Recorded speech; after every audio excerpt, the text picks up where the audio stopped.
जय श्री कृष्णा दोस्तों, स्वागत है आपका अपनी इस YouTube चैनल में और आप देख रहे हैं मोटिवेशनल एंड स्पिरिचुअल ज्ञानवर्धक वीडियोस।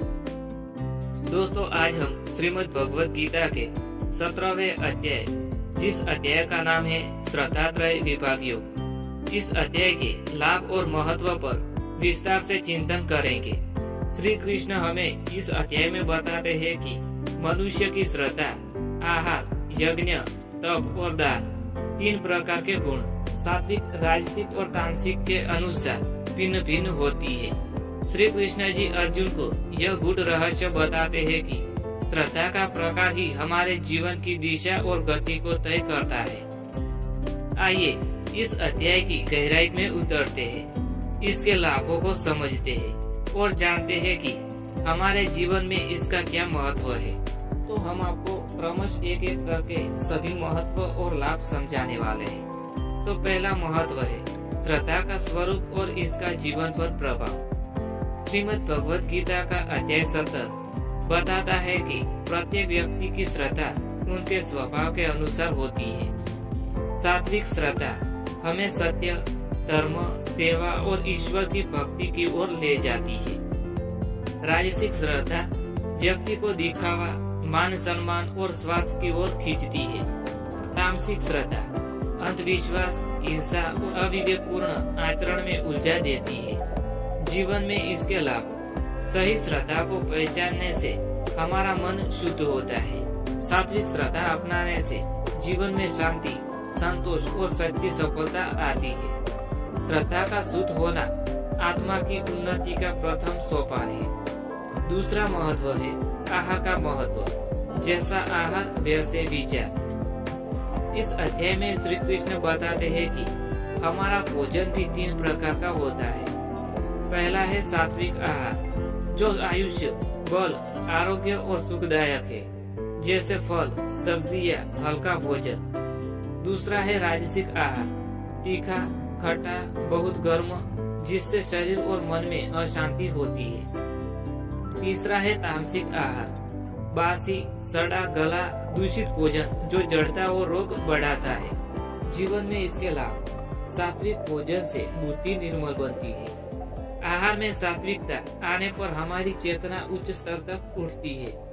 रोग से मुक्ति, मन की स्थिरता और आध्यात्मिक विकास संभव है। तीसरा महत्व है यज्ञ, तप और दान का त्रिविधि स्वरूप।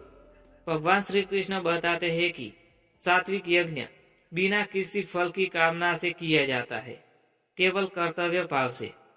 दूसरा है राजसिक यज्ञ, दिखावे और लाभ के लिए किया जाता है। तीसरा है तामसिक यज्ञ, शास्त्र विरुद्ध, बिना मंत्र और श्रद्धा के किया जाता है।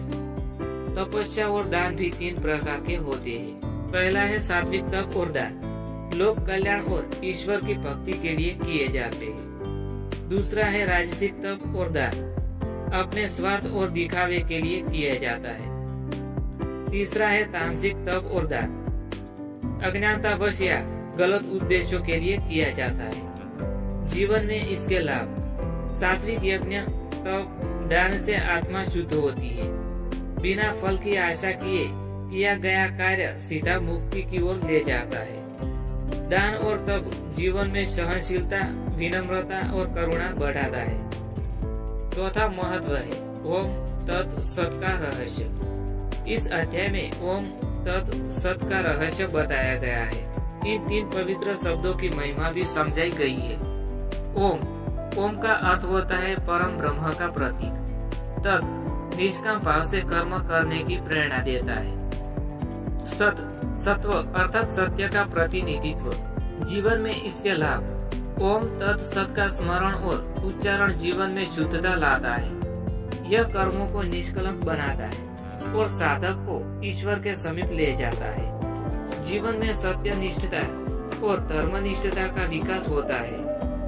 पांचवा महत्व है श्रद्धात्रय विभाग योग का व्यवहारिक महत्व। आज के समय में जब श्रद्धा विकृत हो रही है, इस अध्याय का महत्व और भी बढ़ जाता है। मनुष्य अपनी श्रद्धा को जांच सके कि वह सात्विक है या नहीं, दिखावे से हटकर अपने जीवन को सात्विक दिशा में ले जाए। कर्म, आहार, विचार और व्यवहार में शुद्धता ला सकता है। व्यावहारिक लाभ। सही श्रद्धा से जीवन में संतुलन आता है, सात्विक प्रकृतियाँ प्रकट होती है, जीवन में सही लक्ष्य निर्धारित करना सरल हो जाता है। छठा महत्व है आध्यात्मिक उत्थान और मुक्ति का मार्ग। श्रद्धा, आहार, यज्ञ, तप और दान ये सब सात्विक बनकर हमें मोक्ष के मार्ग पर अग्रसर कर सकता है। जीवन के अंतिम उद्देश्य परमात्मा की प्राप्ति को सजाता है और उसके ओर ले जाता है। जीवन के हर कार्य को एक साधना बना सकते हैं। इसके लाभ कर्म बंधन से मुक्ति, जन्म मरण के चक्र से छुटकारा, चिरस्थायी आनंद और परम शांति की प्राप्ति।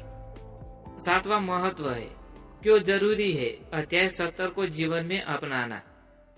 तो इसका सही जवाब है जीवन की अराजकता को शांत करने के लिए, स्वार्थ, मोह और अज्ञानता से ऊपर उठने के लिए, श्रद्धा को सही दिशा देने के लिए, भोजन, दान, तपस्या में पवित्रता लाने के लिए, अपने हर कार्य को यज्ञ बनाने के लिए, मोक्ष की प्राप्ति के लिए।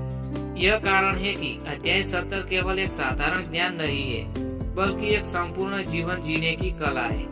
तो मित्रों, श्रद्धात्रय विभाग योग हमें सिखाता है कि श्रद्धा कैसी होनी चाहिए, भोजन कैसा करना चाहिए, यज्ञ और दान किस प्रकार का करना चाहिए। यह अध्याय हमें चेताता है कि यदि हम अपने जीवन में श्रद्धा, आहार और आचरण का सही दिशा में विकास करें तो हम सहज ही ईश्वर के समीप पहुंच सकते हैं। श्रीमद् भगवद गीता का 17वां अध्याय हमारे आंतर जीवन को दिशा देने वाली अमूल्य धरोहर है। इसका मनन, चिंतन और आचरण हमें इस जीवन में भी सुख शांति देता है और परलोक में भी मंगलमय स्थिति प्रदान करता है।